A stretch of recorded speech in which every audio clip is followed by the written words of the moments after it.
Hallelujah મારા વહાલા ભાઈ બહેનો, આપણે પરમેશ્વરનું વચન સાંભળીએ. માથની લખેલી સુવાર્તા તેનો 7 અધ્યાય અને 7 આપણે 11 સુધી વાંચીએ. માંગો તો તમને અપાશે, શોધો તો તમને જડશે, ઠોકો તો તમારે સારું ઉઘાડવામાં આવશે.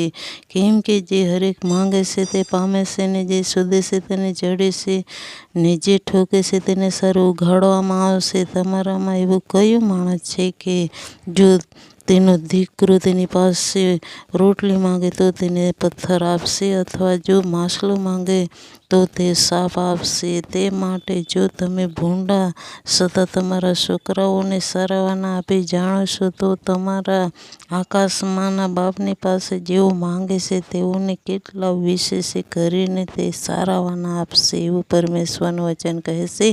માટે મારા વહાલા ભાઈ બહેનો, આપણે પરમેશ્વરની પાસે માંગીએ. જે કોઈ આપણી જરૂર છે, આપણી ગાડીની જરૂર છે, ઘરની જરૂર છે, નાણાંની જરૂર છે, નોકરીની જરૂર છે, પ્રભુની પ્રાર્થના કરો, આપણને તે આપશે. પણ વિશ્વાસથી માંગો. વિશ્વાસ વગર દેવને પસંદ કરવું બનતું નથી. મારા વહાલાઓ, દેવની પાસે માંગીએ તો આપણે હરેક જરૂરિયાત પૂરી કરશે, એવું પ્રભુનું વચન કહે છે. હાલેલુયા. Thank you Jesus. પ્રભુ તમને પુષ્કળ આશીર્વાદ આપો. હાલેલુયા મારા વહાલા ભાઈ બહેનો, આપણે પરમેશ્વરનું વચન સાંભળીએ. માથની લખેલી સુવાર્તા તેનો 7 અધ્યાય અને 7 આપણે 11 સુધી વાંચીએ.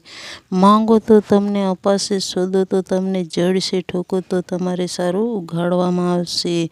કેમ કે જે હરેક માંગે છે તે પામે છે, ને જે શોધે છે તેને જડે છે, ને જે ઠોકે છે તેને સારું ઉઘાડવામાં આવશે. તમારામાં એવું કયું માણસ છે કે જો તેનો દીકરો તેની પાસે રોટલી માંગે